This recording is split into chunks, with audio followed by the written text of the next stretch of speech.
Hello दोस्तों, स्वागत है आप सभी का हमारे यूट्यूब चैनल पर। मेरा नाम मनीष मालविया है। वैसे आपको थंबनेल देख के पता चल ही गया होगा कि आज हम किस पे बात करने वाले हैं। अधिकतर स्टूडेंट्स कंफ्यूज रहते हैं कि मुझे लाइब्रेरी में जाके पढ़ना चाहिए या फिर मुझे घर पे रह के ही पढ़ना चाहिए। तो देखो, सबसे पहले मैं बता देना चाहता हूँ कि पढ़ाई के लिए जरूरी चीज क्या होती है। यदि मैं आपसे ये पूछूं कि पढ़ाई के लिए जरूरी चीज क्या होती है, तो हो सकता है कि आपके दिमाग में ये चीज आए कि सर, पढ़ाई के लिए मेरे पास यदि किताबें हो, मेरे पास एक रजिस्टर हो, मेरे पास नोट्स हो और पेन हो अच्छी सी अलग अलग कलर कलर वाली, तो मैं अच्छे से पढ़ाई कर सकता हूँ। बट मेरा जवाब रहेगा कि केवल आपके पास इतने सारे रिसोर्सेज होने मात्र से ही पढ़ाई आप कर लो, ये जरूरी नहीं है।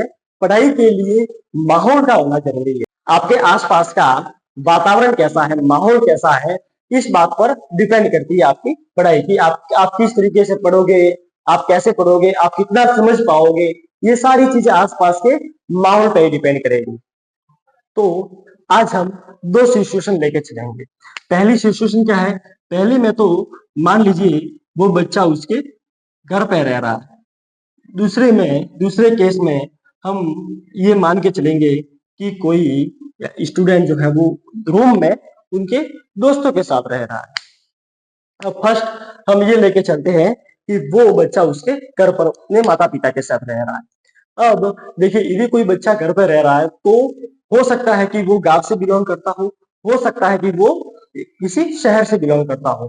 तो गांव से यदि कोई बिलोंग कर रहा है तो वहां पर तो कोई लाइब्रेरी होती नहीं है। तो हम इस टॉपिक पर भी आएंगे कि बच्चा यदि गांव से है तो क्या करना होगा। बट हम मान के चलेंगे कि हम यहाँ पर लाइब्रेरी की बात करने वाले हैं। तो हम मान के ये चलेंगे कि बच्चा शहर से है या फिर उसके आसपास कोई लाइब्रेरी है। ठीक है। तो यदि बच्चा उसके घर पे है और यदि घर पे उस बच्चे का माहौल इतना अच्छा नहीं है, तो फिक्स है उसको ऐसे एक माहौल में जाना पड़ेगा जहां पर वो पढ़ाई कर सके। तो इसके लिए सबसे अच्छा जो स्थान होता है वो लाइब्रेरी होता है। अब लाइब्रेरी ही क्यों होता है? लाइब्रेरी सबसे अच्छा स्थान क्यों है? लाइब्रेरी में क्या होता है कि अपने आसपास अपने ही फील्ड के बहुत सारे स्टूडेंट्स होते हैं जो पढ़ते हैं। देखो, अपना एक ह्यूमन एरर होता है कि यदि कोई अपने पास वाला बच्चा यदि पढ़ रहा है ना, तो हम उसके साथ साथ भी पढ़ लेंगे। मान लीजिए वो 4 घंटे तक बैठता है, तो हम भी कंपटीशन के चक्कर में 3 घंटे तक बैठ ही पाएंगे।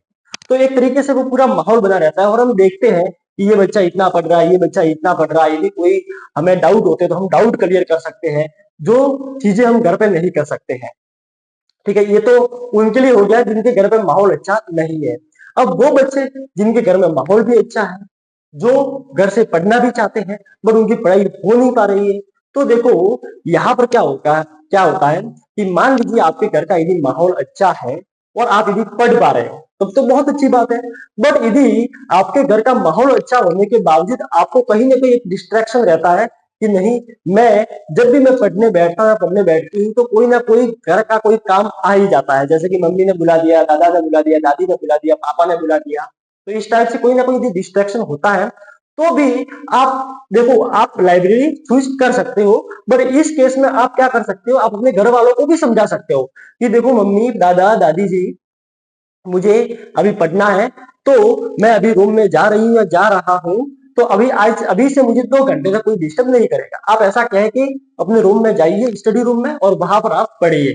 तो आप ऐसा भी कर सकते हो। यदि आपको लगता है कि मैं घर से पढ़ सकता हूँ या पढ़ सकती हूँ, तो आपको लाइब्रेरी ही जाना है, ये भी कोई कंपलसरी नहीं है।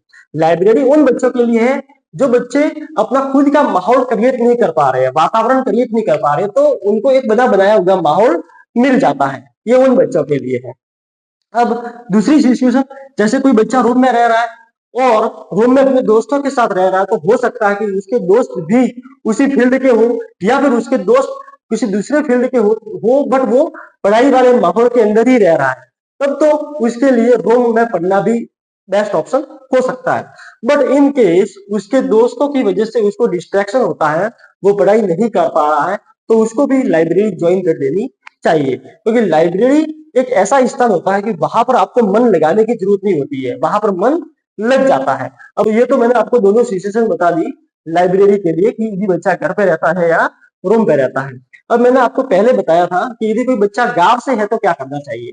देखो, यदि कोई बच्चा गाँव से है और वो गाँव से पढ़ाई कर रहा है, तो या तो उसकी फैमिली थोड़ी कैपेबल है, तो वो शहर में जाके पढ़ाई कर सकता है। यदि वो सेल्फ स्टडी भी करना चाहता है ना, या सेल्फ स्टडी भी कर रहा है, तो वो किसी आज 15-20 किलोमीटर उसके आसपास जो भी कोई छोटा शहर होगा या बड़ा शहर होगा, वहां पर जाके वो कर सकता है। क्योंकि आप यदि अभी पढ़ाई कर ही रहे हो ना, इसका मतलब आपको घर से बाहर अभी नहीं तो कभी ना कभी तो निकलना ही है।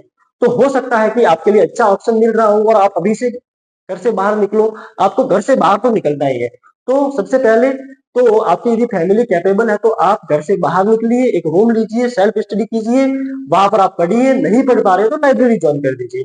अब यहाँ पर भी एक कंडीशन ये आ जाती है कि उनकी फैमिली कैपेबल नहीं है और वो घर से बाहर नहीं निकल सकते, तो वो क्या करे, तो फिर उनको क्या करना पड़ेगा, उनके घर में ही उसको माहौल क्रिएट करना पड़ेगा। एक अलग से रूम में पढ़ाई कर लो, वहां पर पोस्टर चिपका दो अच्छे अच्छे पढ़ाई वाले, अपने जो नोट्स है वो सामने रख दो, स्वामी विवेकानंद जी की फोटो है, बहुत अच्छे अच्छे महापुरुषों की फोटो वो लगा दो। मतलब पूरे एक अपने कमरे में एक ऐसा माहौल क्रिएट कर दो कि वहां से पॉजिटिव वाइब्स आना शुरू हो जाए। देखो, यदि पॉजिटिव वाइब्स आएगी ना तो अपने आप पढ़ाई होगी। लाइब्रेरी में होता क्या है, लाइब्रेरी में पॉजिटिव वाइब्स आती है। वाइब्स किन की वजह से आती है, जो बच्चे पढ़ रहे हैं ना उनकी वजह से ही वाइब्स आती है। तो आपको ये सारी चीजें करने की जरूरत है। तो उम्मीद करता हूं कि आपको ये वीडियो समझ में आ गया होगा। और यदि आप भी कंफ्यूज हो रहे होंगे कि मुझे क्या करना चाहिए, मुझे कहाँ से पढ़ना चाहिए, तो ये सारी सारी कंफ्यूजन दूर होगी। तो बहुत बहुत धन्यवाद, मिलते हैं हम वापस जल्द ही नए वीडियो में।